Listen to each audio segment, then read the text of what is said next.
안녕하세요, 덩컨쌤입니다. 이번 영상에서는 10장 8절 거듭제곱 급수에 대해서 알아보겠습니다. 자, 거듭제곱 급수가 무엇인지 우선 보겠습니다. 거듭제곱 급수는 우리가 흔히 여기 나와 있는 대로 저희가 앞에서 본 예를 한번 생각해 본다면 기하급수 또는 등비급수 이런 형태들이 거듭제곱 급수인데 여기 급수인데 급수에 주어진 여기 그러니까 일반항 요 부분을 만약에 AN이라고 한번 해보겠습니다. 그러면 여기 나와 있는 대로 CN 곱하기 X의 N제곱 형태인데 이 CN은 뭐 그냥 실수, 개수이고요. 그러니까 여기서 굳이 인덱스 N을 붙인 이유는 여기 보시면 뭐 C0 이렇게 n이 0부터 시작하니까 여기 C0라는 실수 상수 하나가 있고요. 그리고 또 C1이라는 또 다른 실수, 뭐 여기선 개수가 되겠네요. 뭐 상수입니다. 그리고 C2라는 어떤 값이 하나 있고 C3라는 이런 값 하나하나가 각각 다른 실수다라는 것을 구별해 주기 위해서 이 n을 붙인 것이지 특별히 이 n의 어떤 이 값들이 n과 그렇게 뭐 영향성은 없습니다. 그러니까 뭐 C0, C1, C2, C3 이렇게 이런 실수들을 이름 붙여도 되고 그냥 여기다가 A, 뭐 BX, CX제곱, D 이런 식으로 ABCD로 막 나가도 상관없습니다.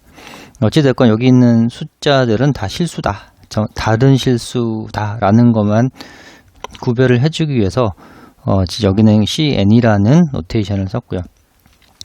그리고 이 거듭제곱 급수가 되기 위해서는 어떤 실수의 n제곱, n이 지수 위로 올라와 있는 이런 실수의 n제곱, 이런 형태가 반드시 있어야지 이런 형태의 일반항 수열을 가지고 급수를 만들면, 무한급수를 만들면 이게 바로 거듭제곱 급수가 됩니다. 그러니까 좀 전에 말씀드린 대로 저희가 여태까지 봤던 기하급수, 등비급수는 다 거듭제곱 급수죠. 근데 여기서 x라고 해서 굳이 특별한 것은 없고 여기 x도 그냥 실수일 뿐입니다.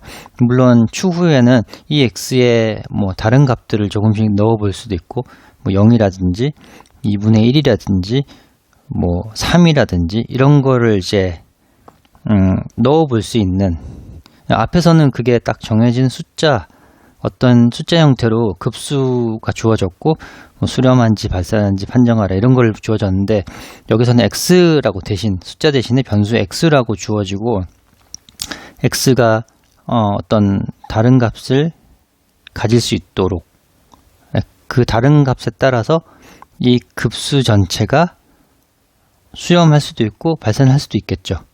저희가 기하급수에서 본 것처럼.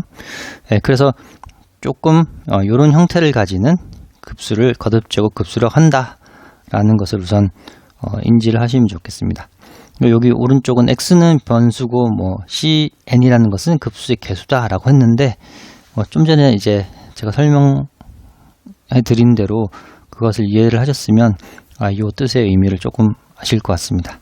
자, 그러면 이렇게 표현된 거듭제곱 급수가 우리가 흔히 보는 이제 C0, C1x, C2x제곱, C3x 세제곱 이런 어떤 다항 함수들의 이런 뭐 1차 결합 또는 합으로 쭉 나타냈는데 그럼 일종의 다항 함수겠죠. 이 전체를 다 합한 거는 그것을 그냥 우리는 fx라고 f of x라고 한번 놔보겠다라고 한 겁니다. 자, 그러면 이제 위에서 본 바와 같이 상수항 뭐 1창, 2창 쭉 해서 n차항 쭉 계속 나가겠죠. 무한급수이기 때문에 이런 걸 쭉 무한히 더한 거를 이렇게 좀 전에 표현했고 요거를 f of x라고 한번 나와보겠다라고 하면 이게 일종의 함수가 되기 때문에 함수가 되기 때문에 함수의 함수값이 어떻게 존재하는 그러한 x를 찾는 것도 굉장히 중요합니다. 왜냐하면 정의역이 있고 공역이 있고 f of x에 따라서 여기 있는 x가 이렇게 f of x 이렇게 대응이 될 텐데 f of x가 아니라 f라는 함수에 따라서 대응이 될 텐데 이 f of x라는 것은 결국은 무한급수죠. 이게 수렴할 수도 있고 발산할 수도 있습니다. 조금 후에 좀 자세히 보시겠지만 이 x 값에 따라서 수렴할 수도 있고 발산할 수도 있습니다. 그러면 수렴을 한다는 얘기는 이 값이 하나로 정해진다는 얘기고 함수 값이 하나로 정해진다는 얘기죠. 그렇죠? 그러니까 함수 값이 만약에 발산해 버린다고 한다는 거는 뭐 함수 값이 존재하지 않는다는 얘기거든요. 그러니까 그렇다는 얘기는 수렴하는 이 함수값, 수렴하는 하나로 정해지는 이 함수값에 대응이 되는 이 정의역의 x값이 하나가 있었겠죠. 그렇죠? 그러니까 이 x값이 좀 전에 말씀드린 대로 어떤 값을 가지냐에 따라서 이 급수가 수렴할 수도 발산할 수 있는데 이 x값을 잘 이 f of 값들이 잘 하나의 값으로 정해지도록 그러한 x값들을 잘 모아놔야지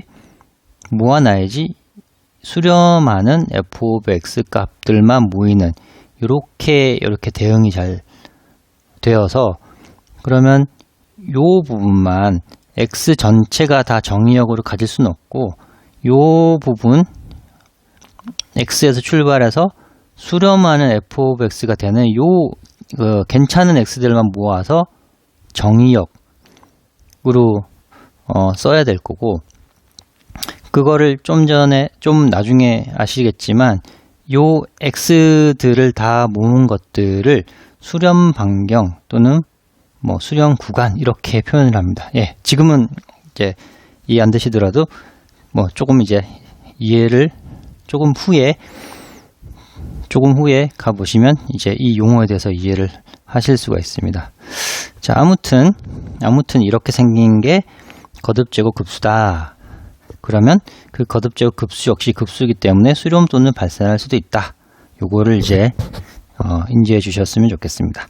자, 그러면 요 형태에 만약에 cn이라는 이 급수의 개수가 전부 다 1이 된다면, 그러니까 여기도 1, 여기도 1, 여기도 1이라면 요 위의 급수는 간단하게 요렇게 표현이 되겠죠.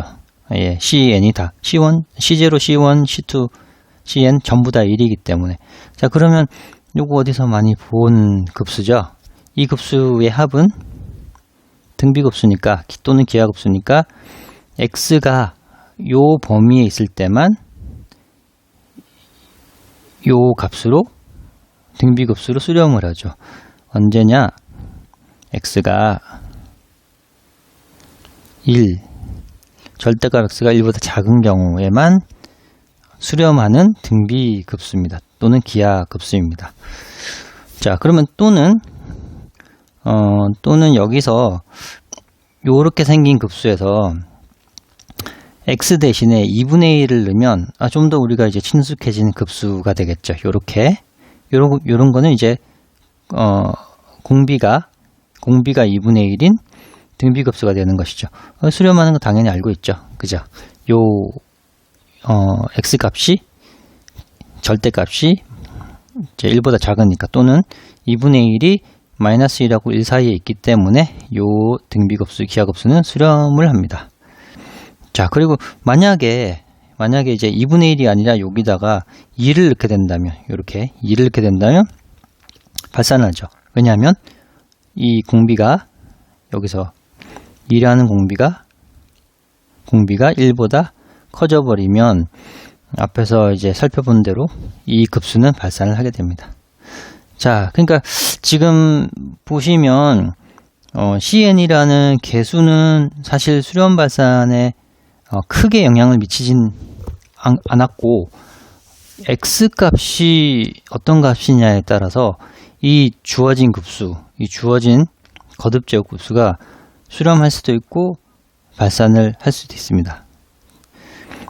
자, 이렇게 좀 아시고 또 이제 위에 주어진 이런 형태의 거듭 제곱 급수를 봤지만 이번에는 a에 관한 거듭 제곱 급수라고 해서 이 위에 거듭 제곱 급수의 x 자리 대신에 전부 x 빼기 a를 대신 넣습니다. 이렇게 x 자리에 x 빼기 a를 다 대신 넣어서 x 자리에 x 빼기 a를 넣는 거죠. 이렇게 하면 이것도 뭐 일종의 이쪽 편을 다 보시면 일종의 다항함수들의 쭉 합으로 나타냈으니까 fx는 뭐 다항함수겠다라는 생각이 좀 들고요. 이것도 뭐 다항함수를 무한히 합하는 급수구나라는 생각은 드는데, 다만 첫 번째 봤던 이런 거듭제곱 급수와 좀 다르게 부르는 것은 이것을 a에 관한 거듭제곱 급수 또는 a를 중심으로 한 거듭제곱 급수라고 부릅니다. 자, 근데 사실 이것도 전개를 하면 원래 봤던 이런 거듭제곱 급수로 표현을 할 수가 있습니다. 우리가 전개 공식을 다 알고 있기 때문에. 자, 우선 이렇게 부른다라는 거를 알고 계시고요. 다시 한번 적어드리면 이런 급수를 a를 중심으로 한 거듭 제곱 급수다라고 합니다. 이 중심으로 한이라는 의미는 잠시 후에 다시 또 좀 배우게 되겠습니다.